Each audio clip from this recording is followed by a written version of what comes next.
Después del anuncio por parte del Ministerio de Interior, Justicia y Paz de la muerte o la baja de alias El Conejo, quien pertenecía a la banda del Tren de Aragua, surgen muchas dudas con relación a este tema, ¿no? A cuántas bandas operan en Venezuela, cuántas bandas ha desarticulado el gobierno nacional, y por eso he invitado hoy a Fermín Mármol García, abogado, criminalista, director del Instituto de Ciencias Penales de la Universidad Santa María, y Román Camacho, periodista de sucesos y parte del equipo de Unión Radio. Buenos días y bienvenido, Fermín, Román. Muy buenos días, Shirley. Gracias por la invitación. Un saludo, Fermín. Por favor. Bueno, gracias, Fermín. Comienzo con Fermín. Fermín, hoy en día, ¿cuántas bandas operan en Venezuela y cuántas ha desarticulado el gobierno en este último tiempo? Bueno, realmente para que un país pueda conocer con exactitud su mapa criminal, debe de conciliar dos instrumentos fundamentales. Uno, el instrumento de la casuística, que es el compilado de denuncia ciudadana. Y en los países latinoamericanos, como la denuncia ciudadana no es una práctica usual, porque hay una cifra negra importante, se apela a la encuesta de victimización nacional con rango anual y hacen un match. De esa manera puede un país como Venezuela, de 23 estados, 335 municipios y 1.100 parroquias, conocer el tipo criminal que lo afecta y el tipo de estructura delictiva que hace vida en esa parroquia. Por lo tanto, desde hace un buen tiempo, Venezuela ha perdido la información del mapa criminal. Hace una década nos habíamos atrevido a decir que, vista el índice de impunidad versus el desmontaje de bandas criminales a través de dos planes, el plan Cangrejo y el plan Madrugonazo, podíamos hablar que en Venezuela debían existir 18.000 estructuras criminales, de las cuales 12.000 estructuras criminales dedicadas al delito violento y unas 6.000 al delito de astucia. En ese momento, hace una década, se contaba con parte de la información que permitía hacer esa proyección. En la última década, la opacidad nos impide hacer ese tipo de análisis, razón por la cual tenemos que someternos únicamente a estructuras del crimen organizado violento que controlan territorios, que controlan espacios, donde hay una mixtura, estructuras criminales ideologizadas versus estructuras criminales no ideologizadas, estructuras criminales nacionales y estructuras criminales foráneas. En esa fauna de criminales que renuncian al anonimato, que quieren ser conocidos y que controlan territorios, lo cual es un primitivismo criminal que complica la situación, porque el criminal quiere ser anónimo y nómada. Quiere operar, pero que no se sepa dónde vive, en dónde se encuentra y cómo se llama. En Venezuela, al igual que en algunos países latinoamericanos, hay estructuras criminales dirigidas por hombres mayoritariamente que desean que se conozca su apodo, que se conozca su nombre, en dónde opera y manda mensajes a través de las plataformas sociales. En ese estudio, nosotros pensamos que al menos hay una treintena de estructuras de crimen organizado violento donde tienen material ofensivo, fusiles, artefactos explosivos tipo granadas y control territorial. Y eso realmente es algo que debe preocupar, porque ese primitivismo criminal espanta, por supuesto, la inversión privada, produce un desplazamiento interno de ciudadanos, y los ciudadanos que quedan sometidos allí pasan a ser meros pobladores o habitantes, renunciando a muchos derechos. Ahora, en cuanto al territorio, ¿no? Estas bandas que, bueno, incluso los líderes, como bien ha dicho Fermín, son visibles. ¿Cómo se dividiría la operación de estas bandas en Venezuela? Fermín, voy contigo y luego Román. Bueno, efectivamente, cada estructura criminal tiene las tipologías delictuales que la zona le permite. Hay tipos criminales que se dedican al tráfico ilegal de drogas, tráfico de armas y municiones, y también hay otras estructuras que se dedican a la extorsión de los principales asentamientos privados que hay en la zona, pero también al secuestro. Pero debo decir que hoy día se ha transversalizado esta compilación de tipos delictuales, es decir, las estructuras son muy líquidas, muy flexibles, están dispuestas a todo, están dispuestas a mucho, y es factible que la mayoría de esta treintena de estructuras que controlan algún espacio territorial urbano o rural se dediquen a esa combinación de tipos delictuales. Por cierto, todos los tipos delictuales que hemos mencionado son delitos contra la delincuencia organizada, es decir, hay un agravante jurídico penal en su materialización y bueno, debe de llamarnos la atención porque debe haber una política pública, no solo preventiva, sino represiva dentro del ámbito jurídico penal. Sí, Román, la misma pregunta que le hice a Fermín, ¿no? Si uno toma en cuenta lo que ha ocurrido en estos últimos años, ¿no? ¿Cuántas bandas actualmente o megabandas operan en Venezuela y cuántas de ellas ha desarticulado el gobierno en este último tiempo? Mira, como mencionó también el doctor, o sea, cuantificarlas ahorita se hace muy difícil por la falta de información. Uno simplemente saca información extraoficial y sobre las actuaciones de esas bandas y cómo se dan a conocer por la gravedad de sus delitos. Se conoce lo que es el Tren de Aragua y todas las mini bandas y pequeñas bandas que tiene a su alrededor que se han vuelto aliadas de ella. El Conejo era también una pequeña banda que fue creciendo hasta que agarró mayor parte del territorio de Las Tejerías. Se crea una alianza con el Tren de Aragua, igual que pasó en la Cota 905, estaba el Garbis, el Vampi y el Coqui. Tenía el Coqui su pequeña banda, se alió con el Vampi y el Garbis, después se fue donde el Loco Leo hacia el valle, se unió hacia el cementerio, se expandió hacia el oeste de Caracas y luego intentó entrar a La Vega, que es cuando comienzan esos operativos ya en contra de esa banda, pero ya tenía una alianza con las bandas en el interior y en el estado de Aragua. Entonces por eso se crea ese corredor por la cordillera del estado de Aragua, que viene por Puerto Maya, llega por el Junquito, Colonia Tovar, por toda esa zona, para llegar a Caracas. Eso es una ruta que ellos estaban desarrollando para movilizar armamento, drogas, todo tipo de su logística diaria.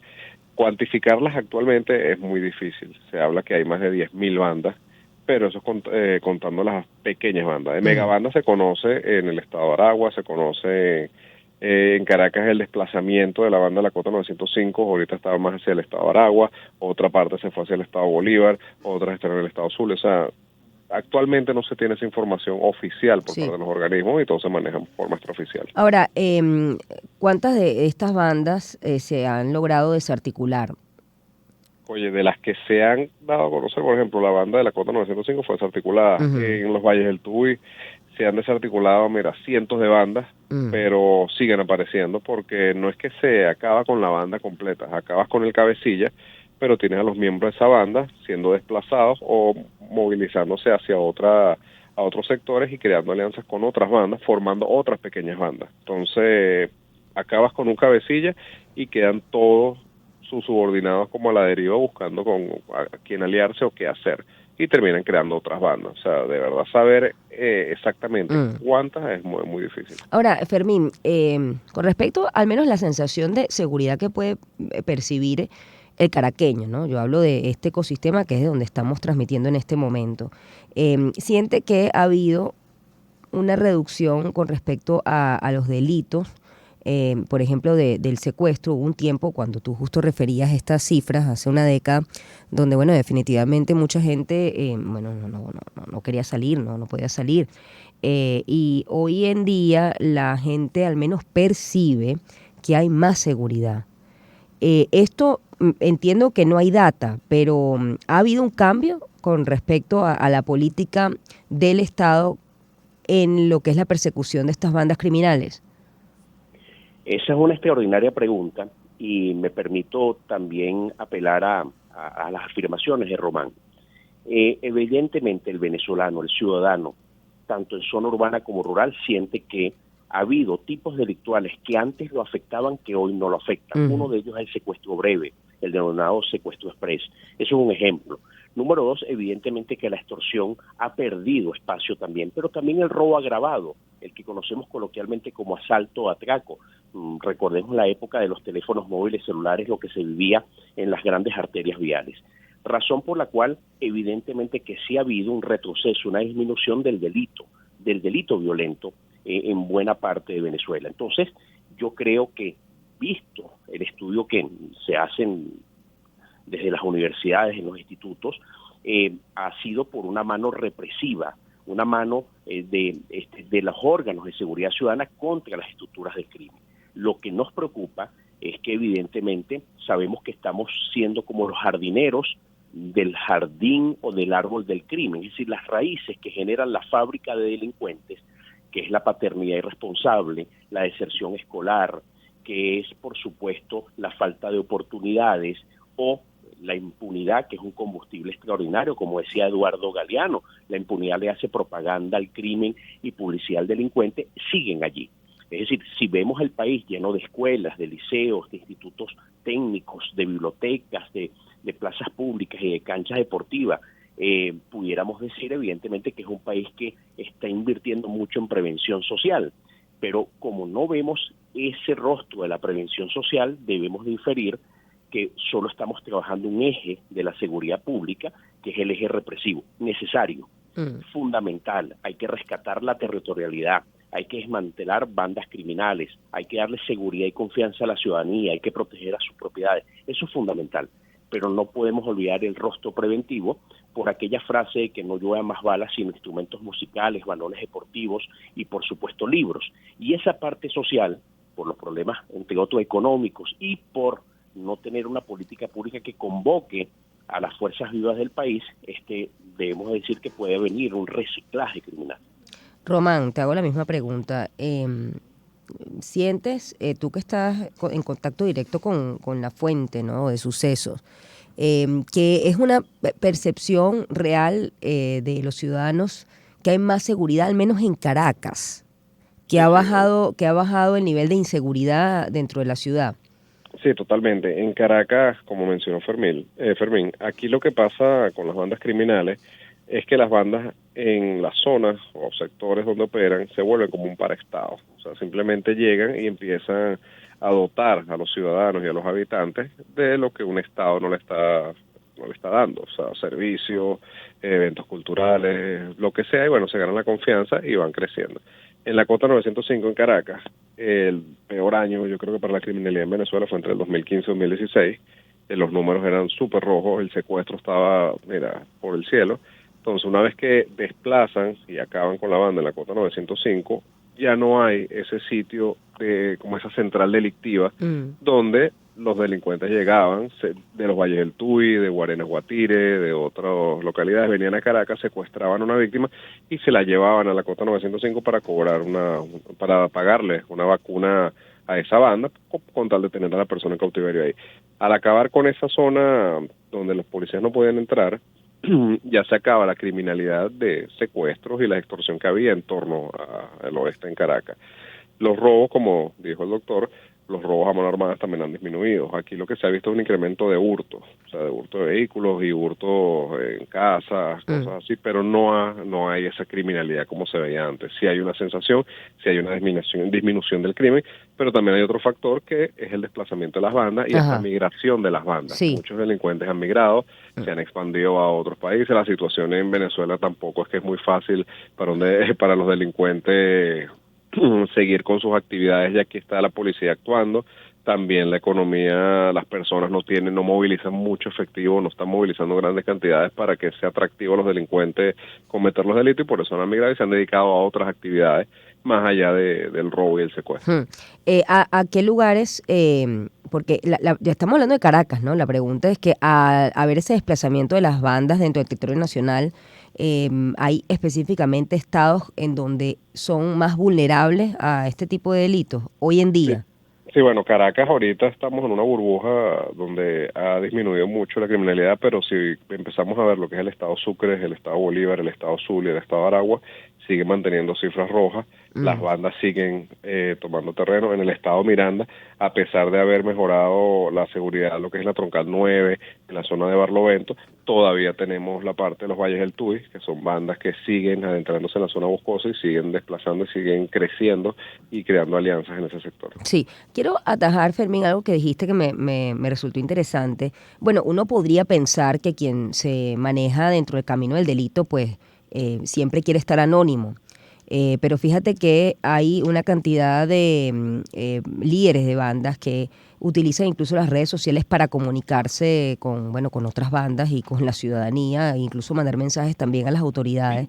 Es de conocimiento de dominio público el nombre de los alias, sobre todo de estas bandas. Es decir, la pregunta es, bueno, ¿qué ha cambiado y por qué buscan tener esa exposición pública? Si, bueno, lo contrario sería, o lo que uno puede pensar es que quien se mueve en eso quisiera mantenerse como alejado de los focos de, bueno, de los medios y de las autoridades.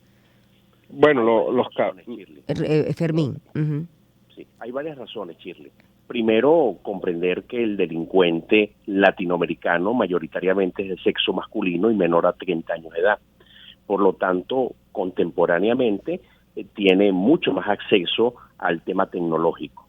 Número dos, evidentemente que a la impunidad envalentona. Es decir, cuando hay una estructura del crimen que empieza con 3 integrantes y empieza a sumar en su fila miembros hasta llegar a 15, 20, 30 y convertirse en una estructura criminal interesante, evidentemente que empiezan a cometer delitos de todo tipo y esa impunidad los fortalece y los envalentona. Entonces, bueno, tenemos un joven sin ninguna preparación, envalentonado, que la impunidad lo alimenta y necesita prestigio y necesita reconocimiento. Lo primero es ante las bandas rivales. Los mensajes empiezan ante la banda rivales. Hemos visto, y Román seguramente tiene mejor conocimiento que yo en eso, cómo empiezan los mensajes a través de plataformas sociales entre las bandas rivales, haciendo advertencias, y allí empiezan a perder el anonimato. Después empiezan a utilizar las redes sociales para buscar víctimas que realmente tengan importancia para materializar secuestros y extorsiones. Y allí, sin darse cuenta, empieza una suerte de seguidores, una suerte de reconocimiento social rural o urbano, y eso realmente los expone ante la autoridad, pero a su vez realmente deteriora la sociedad. Y yo creo que no es un fenómeno venezolano, es un fenómeno del Triángulo Norte de Centroamérica, por supuesto, también es un tema colombiano que ahora nos tocó a nosotros los venezolanos. Y yo creo que ha sido exitoso que la represión dentro del ámbito jurídico penal haya estado dirigida hacia estructuras que dominan territorio, porque ese costo hay que pagarlo, hay que decirlo, ese costo de rescatar territorialidad hay que pagarlo. Todo Estado tiene que pagar ese costo para recuperar la decencia, la legalidad y dar seguridad. Lo que insisto en tu programa, Shirley, porque tengo que aprovechar esta tribuna, tenemos que virar al tema preventivo social para evitar que la fábrica de delincuentes siga produciendo miembros. Sí. Román. ¿Me escuchas, Román? Sí, justo la pregunta que le hice a Fermín y con eso cierro, ¿no? Bueno, el hecho de que sea de dominio público, que tengan, digamos, exposición en las redes sociales, cuando uno puede pensar que un delincuente lo que busca es más bien el anonimato, ¿no? Fíjate que, bueno, me has hecho tú mismo un recuento de todos los líderes de bandas que, bueno, que son ampliamente conocidos en el ámbito de las redes, ¿no? Y de los medios de comunicación, porque ellos mismos se comunican a través de esa vía. Bueno, hay casos donde sí se aplica y otros que no. Por ejemplo, el caso del Tren de Aragua, se dan a conocer en el Estado simplemente por sus crímenes atroces y todo lo que hacen en cuanto a extorsión, secuestros y hurto, robo, todo lo que los crímenes que han cometido, porque se van publicando esos casos, se van dando a conocer y se sabe. Pero algo que nunca se ha visto es a Niño Guerrero hablando al respecto en redes sociales o saliendo en videos, nada de eso. La banda de la Cota 905 era igual, ellos eran muy, muy cerrados, se dieron a conocer fue por los secuestros y porque mantenían en sus obras a la ciudad de Caracas. Las bandas donde sí aplican eso, más que todo, es cuando se van hacia ese fenómeno que habló Fermín, de esa copia de Centroamérica y de Colombia, se da más hacia el estado Zulia, hacia el estado Bolívar, donde aplican la extorsión a ganaderos, a comerciantes, a empresarios, etcétera, donde le mandan videos, le ponen armamentos, ponen el nombre de la banda, donde van y asesinan a miembros de bandas rivales y firman con mensajes de que la banda para que no me estés en contra mía o simplemente por no haber pagado, ese tipo de cosas. Eso sí se va a reconocer. Pero lo que eran estas megabandas como la del Pampi, Garbage y Coqui, el Tren de Aragua, ellos no salían en redes sociales, no les gustaba figurar en ningún lado, pero también entra el fenómeno que dijo el doctor Fermín. que ellos eran mayores de 30 años. El Coqui murió con 44 años de edad. El Garbis y Vapi también son mayores. En cambio, las nuevas generaciones de delincuentes sí quieren figurar y como tener mayor cartel dentro del mundo delictivo, y quieren darse a conocer por ser despiadados, para crear miedo en la población, y así es más fácil entrarle a la sociedad y entrar a esas comunidades para quitarle dinero, extorsionarlo, secuestrarlo, simplemente tomar el control de una zona. Bueno, yo tengo que despedirlos. Les agradezco mucho que me hayan acompañado esta mañana para tocar este tema. Fermín Mármol García, abogado criminalista, director del Instituto de Ciencias Penales de la Universidad de Santa María, y Román Camacho, periodista de sucesos, parte de Unión Radio. Les agradezco, un placer haber conversado con ustedes, Fermín y Román. 7:31. Gracias a ustedes. Vamos a hacer una pausa, ya volvemos. Sonidos que te llenan de alegría en todo el país.